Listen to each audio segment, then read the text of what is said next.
Nous entrons dans notre troisième enseignement sur Saint Jean et son évangile. Nous avons vu le prologue, nous avons vu l'appel des premiers disciples et les noces de Cana. Nous entrons dans les chapitres 3 et 4 de l'évangile. Deux chapitres qui sont très intéressants car ils sont comme un diptyque. Il s'agit principalement de raconter deux rencontres de Jésus, une avec un homme, Nicodème, une avec une femme, la Samaritaine. Ça se passe de nuit pour Nicodème, ça se passe en plein jour à midi avec la Samaritaine, ça se passe à Jérusalem en Judée, au cœur du judaïsme pour Nicodème, au chapitre 3, et au chapitre 4, ça se passe en Samarie, chez les mauvais juifs, chez des hérétiques, loin de Jérusalem, avec la Samaritaine près de Sychar. Donc un grand contraste entre un juif très pratiquant, un sage, un maître en Israël, et puis une femme qui probablement est de mauvaise vie et ne sait plus quel Dieu adorer. Et ces deux rencontres, chapitre 3 avec Nicodème, chapitre 4 avec cette femme anonyme de Samarie, sont deux exemples de ce que sont les disciples de Jésus. Jésus est venu appeler non pas les justes mais les pécheurs, et Nicodème est ce juste qui cherche la lumière mais vient rencontrer Jésus de nuit parce qu'il a peur. Il a peur d'être reconnu comme disciple de Jésus. Ça peut rejoindre nos peurs, nos craintes, les craintes que nous avons de nous dire nous-mêmes chrétiens. Et cette Samaritaine, elle a peur aussi du jugement des autres et vient, non pas en pleine nuit, mais en plein jour, rencontrer Jésus. Donc voilà, le contraste est assez fort. Alors je vous invite à lire ces deux chapitres, 3 et 4, avec cette idée par derrière. Le chapitre 4 va dans un instant être commenté par le Père Pierre. Sur le chapitre 3, la rencontre avec Nicodème, donc ce dialogue qui se termine par un monologue, avec quelques moments clés, et cette phrase au verset 3 de Jésus qui est si importante: « En vérité, je te le dis, à moins de naître de nouveau ou de naître d'en haut, nul ne peut voir le royaume de Dieu. » C'est cette nouvelle naissance, cette renaissance, ce nouveau commencement, ce nouveau baptême que Jésus propose à tous ceux qui veulent cheminer à sa suite. Est-ce que tu veux renaître? Est-ce que tu veux changer de vie? Est-ce que tu veux être transformé? Et c'est ce que Jésus va essayer d'expliquer à Nicodème. Il s'agit d'un changement, d'une renaissance, d'un nouveau démarrage. Il y a cette phrase aussi peut-être énigmatique au verset 16. Dieu, 3,16, Dieu a tant aimé le monde qu'il a donné son Fils unique engendré, afin que quiconque croit en lui ne se perde pas, mais ait la vie éternelle. Et là on retombe dans un des thèmes les plus importants du prologue, c'est la foi qui conduit à la vie. Et il y a un choix à faire. Verset 18, qui croit en lui n'est pas jugé, qui ne croit pas est déjà jugé, parce qu'il n'a pas cru au nom du Fils unique engendré de Dieu. Voilà. Le jugement, c'est-à-dire le choix, est laissé bien sûr aux hommes. Qu'est-ce que tu veux choisir? Suivre Jésus ou ne pas le suivre? Progresser avec lui ou rester là où tu en es? L'épisode intermédiaire entre Nicodème et la Samaritaine, à partir du verset 22, met en scène Jean le Baptiste, avec ses disciples affolés parce que tout le monde va vers Jésus et abandonne Jean-Baptiste. Et Jean-Baptiste resitue sa position qui était déjà donnée par le prologue. Je ne suis que l'ami de l'époux, je ne suis pas l'époux. C'est Jésus l'époux, c'est Jésus le Christ, époux qui vient épouser l'humanité. Voilà. Verset 35 est magnifique, les deux derniers versets du chapitre 3. Le Père aime le Fils et il a tout remis dans sa main. Quiconque croit au Fils a la vie éternelle. Qui résiste au Fils ne verra pas la vie, mais la colère de Dieu demeure sur lui. Il faut bien comprendre ce qui est derrière. D'abord, c'est encore la question du choix. Je peux choisir de croire et de ne pas croire. La colère de Dieu, ce n'est pas que Dieu se mette en colère contre moi, parce que j'ai mal choisi. La colère de Dieu, c'est une expression biblique qu'il faut très bien comprendre. Il ne faut pas mal comprendre. La colère de Dieu, c'est en fait le fait de se situer loin de Dieu. C'est pas que Dieu se mette en colère contre moi, c'est une image de l'Ancien Testament pour dire qu'en fait, j'ai un regard, je projette sur Dieu une forme de colère, comme si j'imaginais que Dieu était en colère, mais c'est mon propre regard sur lui qui projette de la colère. J'imagine que Dieu est en colère parce que je suis loin de lui, et donc je me mets dans une situation en fait de malédiction, mais c'est moi qui imagine que Dieu ne me veut pas et me rejette. Alors c'est complètement faux. Dieu veut mon salut, Dieu veut ma vie. Voilà. Entrons maintenant dans le chapitre 4, la rencontre avec la Samaritaine, avec le Père Pierre. Bonjour à toutes et tous, en particulier membres des fraternités sur la paroisse de Hyères, mais bien au-delà, puisque cette vidéo passera sur YouTube paroissial. Alors nous continuons la méditation de l'évangile de Saint Jean, aujourd'hui le chapitre 4, on pourrait l'intituler « Jésus chez les Samaritains ». Et en fait, dans ce chapitre 4, c'est surtout la rencontre de Jésus avec la Samaritaine, la femme de Samarie. Alors, on pourrait dire que ce texte, qui est un texte de révélation, ô combien, et aussi qui relate la rencontre de Jésus avec cette femme de Samarie, eh bien, on pourrait s'inspirer de ce texte, le méditer pour nous éclairer. Aujourd'hui, dans la nouvelle évangélisation, nous cherchons, en particulier sur la paroisse, à faire des disciples missionnaires. On vous en parle beaucoup, on déploie beaucoup d'énergie pour cela.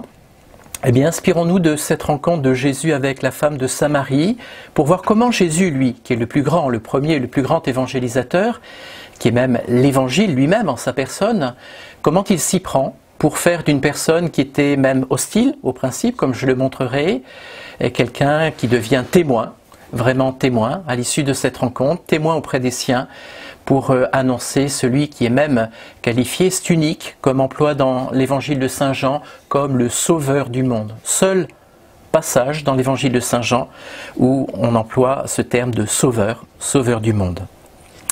Alors, cette unité est très bien délimitée, cette unité littéraire est très bien délimitée, en particulier au verset 4 du chapitre 4 de Saint Jean. Saint Jean écrit que Jésus, je prends juste au verset 3, « Dès lors, il quitta la Judée pour retourner en Galilée. » Et à la fin du chapitre 4, au verset 43, Saint Jean écrit « 2 jours après, Jésus partit de là pour la Galilée. » Donc on a un phénomène d'inclusion qui délimite bien ce passage de Jésus chez les Samaritains, et plus particulièrement donc avec cette rencontre avec la femme de Samarie. Au verset 4 du chapitre 4, Saint Jean écrit qu'il faut passer par la Samarie. Ou plutôt, Jésus a le choix, pour se rendre en Galilée, de passer soit par la Samarie, soit en remontant la vallée du Jourdain. Et donc il fait le choix de passer par la Samarie, jusqu'à une ville de Samarie appelée Sychar, près du terrain que Jacob avait donné à son fils Joseph. Alors on pourrait situer aujourd'hui Sychar, peut-être l'actuel Ascar, au pied du mont Ébal, qui est un mont biblique, on peut dire. Et justement, sur cet emplacement se tenait l'ancienne Sichem, détruite en 128 avant Jésus-Christ, puis rebâtie en 72 après Jésus-Christ, sous le nom de Naplouse. Donc ça évoque vraiment l'actualité. Près du puits de Jacob, le puits que Jacob avait donné à son fils Joseph. Alors on peut se reporter aux Actes, chapitre 7, verset 15, qui font allusion justement à ce qui est écrit au livre de la Genèse. Chapitre 33, verset 19, la parcelle acquise par Jacob près de Sichem. Ou alors en Genèse 49, verset 30, Jacob enterré à Hébron. Ou encore c'est Joseph qui fut enterré à Sichem. L'heure aussi compte, il est midi. Arrive une femme de Samarie qui venait puiser de l'eau. Donc, à l'heure, je dirais, la plus improbable pour venir puiser de l'eau, c'est l'heure à laquelle le soleil est au zénith. Et peut-être que la femme, comme nous le révélera la suite de l'évangile, est sûre à ce moment-là de ne croiser personne, en tout cas de ses compatriotes, de ceux qui la connaissent. Et précisément, c'est à cette heure-là qu'elle va rencontrer le Seigneur. Alors le dialogue va se nouer sur initiative de Jésus, c'est très important de le remarquer. Jésus qui s'adresse à cette femme de Samarie en lui demandant « Donne-moi à boire ». Et la femme est choquée de ce qu'un homme, en particulier, contre l'usage courant, s'adresse à elle, qui plus est un rabbi. Elle reconnaît probablement à son accent un juif, donc de Judée, et elle est choquée que cet homme s'adresse à elle. Comment, toi, un juif, tu me demandes à boire à moi, une samaritaine? Et Saint Jean nous précise qu'en effet, entre juifs et samaritains, c'est vraiment le mépris réciproque, voire la haine. Depuis le schisme avec les Samaritains, et plus encore depuis que les Samaritains ont construit un temple dédié à Dieu, au Dieu unique, sur le fameux mont Garizim. Jésus, lui, ne se laisse pas émouvoir par la réponse agressive, le ton agressif de cette femme, et il continue de plus belle. Si tu savais le don de Dieu, quel est celui qui te demande à boire? C'est toi qui lui aurais demandé, il t'aurait donné de l'eau vive. Alors là, Jésus, avec une pédagogie admirable, suscite déjà le désir. Alors il va falloir le préciser, ce désir, mais il t'aurait lui-même donné de l'eau vive. La femme continue sur un ton assez arrogant, méprisant, ironique en tout cas. Serais-tu plus grand que notre père Jacob qui nous a donné ce puits, qui en a bu lui-même avec ses fils et ses bêtes? D'où est-ce que tu la puiserais, l'eau vive? Et Jésus répond, toujours probablement sur le même ton, fait de bienveillance et de patience. Il répond à cette femme, quiconque boira de cette eau aura de nouveau soif, mais, alors là c'est déjà une grande révélation, celui qui boira de l'eau que moi je lui donnerai, celui-là n'aura plus jamais soif. L'eau que je lui donnerai deviendra en lui source jaillissante pour la vie éternelle. Jésus commence à révéler le mystère de l'eau vive à cette femme. Et l'eau vive promise par lui désigne, selon toute probabilité, la révélation divine. Je vous ai dit que c'était un texte de révélation contenu dans la parole et la personne même de Jésus. La révélation que Dieu fait aux hommes en Jésus. C'est là le don de Dieu. Et cette eau deviendra chez celui qui la boira, c'est-à-dire chez celui qui mettra sa foi en Jésus et en sa parole, source intarissable de vie, grâce à l'action de l'Esprit Saint que recevront ceux qui croiront en lui. Ça c'est au chapitre 7, versets 37-39 qu'on le trouve. Et là le ton change chez la femme, elle devient plus respectueuse, elle devient aussi désirante. Seigneur, donne-moi de cette eau que je n'ai plus soif, que je n'ai plus à venir ici pour puiser. On sent chez cette femme un désir, même si ce désir a encore besoin d'être purifié, même si elle se méprend encore totalement sur la nature de cette eau vive. Et alors là, il y a une rupture totale dans la logique du dialogue. Jésus lui dit, va, appelle ton mari et reviens. Contre toute attente, Jésus change de registre. Il lui demande effectivement une question qui a trait à sa vie et même sa vie intime. Et la femme va répondre, je n'ai pas de mari, en toute vérité et humilité. Et Jésus va la confirmer en lui révélant que, effectivement, elle le sait déjà, mais lui se fait révélateur, tu as déjà eu 5 maris et celui avec qui tu vis n'est pas ton mari, là tu dis vrai.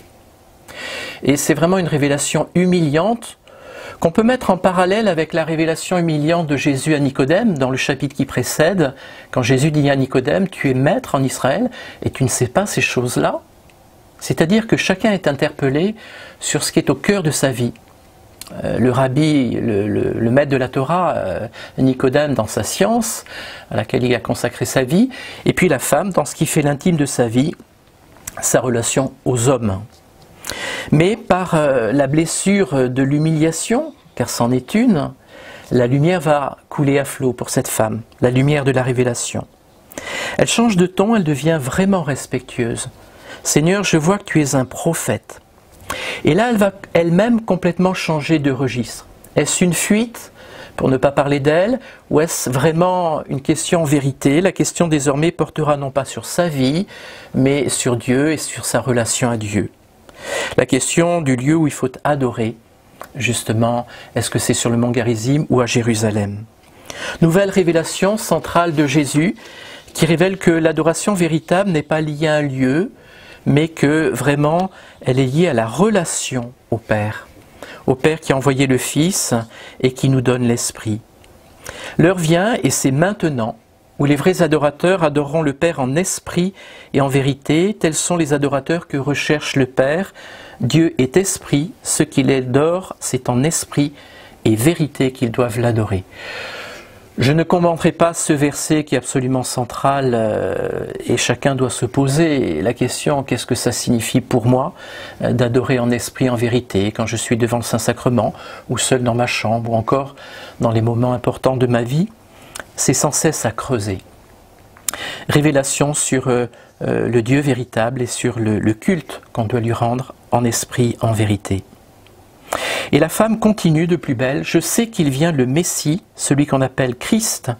Quand il viendra, c'est lui qui nous fera connaître toutes choses. » Et là, on est vraiment au cœur du dialogue, au cœur de ce récit où Jésus se livre et se révèle. « Je le suis, moi qui te parle. » Alors, n'allons pas trop vite aussi. « Je le suis », ça signifie que Jésus se révèle comme Messie.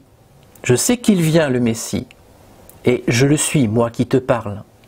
Mais en même temps, le « je suis » fait allusion effectivement à la révélation du nom divin sur le Sinaï, Exode 3,14, le « je suis », la révélation du Dieu unique.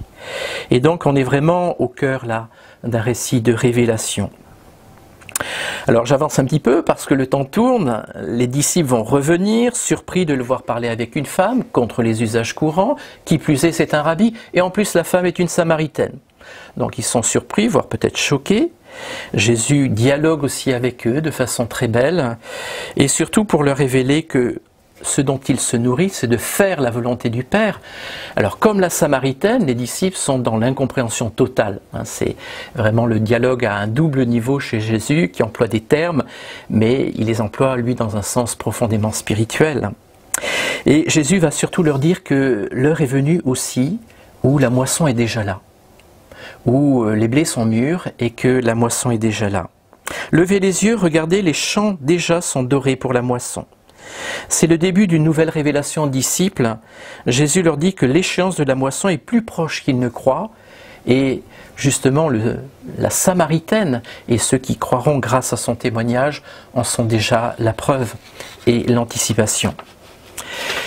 Beaucoup de Samaritains, en effet, de cette ville crurent en Jésus, précise l'évangile de Saint Jean, à cause de la parole qui rendait ce témoignage, parole de la femme, « Il m'a dit tout ce que j'ai fait ». Importance du témoignage personnel de cette femme qui s'est littéralement mise dans la lumière du Christ.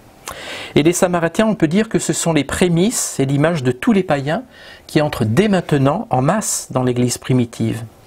Et encore une fois, cela nous dit l'importance du témoignage personnel. Et en même temps, le témoin est invité, après avoir fait le lien, témoin du Christ, en portant témoignage, le lien entre le Christ et ceux qui l'attendent, le témoin est invité à s'effacer. Et c'est vraiment la fin de l'évangile qui est très belle. Lorsque les Samaritains invitent Jésus à demeurer chez eux, il y demeure 2 jours, et, nous dit Saint Jean, ils furent encore beaucoup plus nombreux à croire en lui à cause de sa parole à lui. Il disait à la femme, « Ce n'est plus à cause de ce que tu nous as dit que nous croyons, nous-mêmes nous l'avons entendu, nous savons que c'est vraiment le Sauveur du monde. » Et on voit bien l'importance du témoignage personnel, mais qui ne suffit pas véritablement pour adhérer à la foi. C'est Jésus qui parle au cœur de toute personne et qui peut s'appuyer effectivement sur ceux qui ont été annonciateurs en donnant leur propre témoignage. Et comme je vous l'ai dit, le texte se termine sur cette profession de foi, on peut dire, nous savons, connaissance de foi, que c'est vraiment lui le Sauveur du monde, unique emploi de ce terme sauveur dans tout l'évangile de Saint Jean. Alors méditons cet évangile, remercions la Samaritaine du témoignage qu'elle a donné, de l'humilité dont elle a fait preuve. Témoignage et humilité vont de pair. Et puis essayons nous-mêmes justement de laisser le Seigneur nous mettre dans cette lumière pour que nous soyons aussi ses témoins, que nous puissions aussi être ses instruments pour porter son nom aux autres qui l'attendent.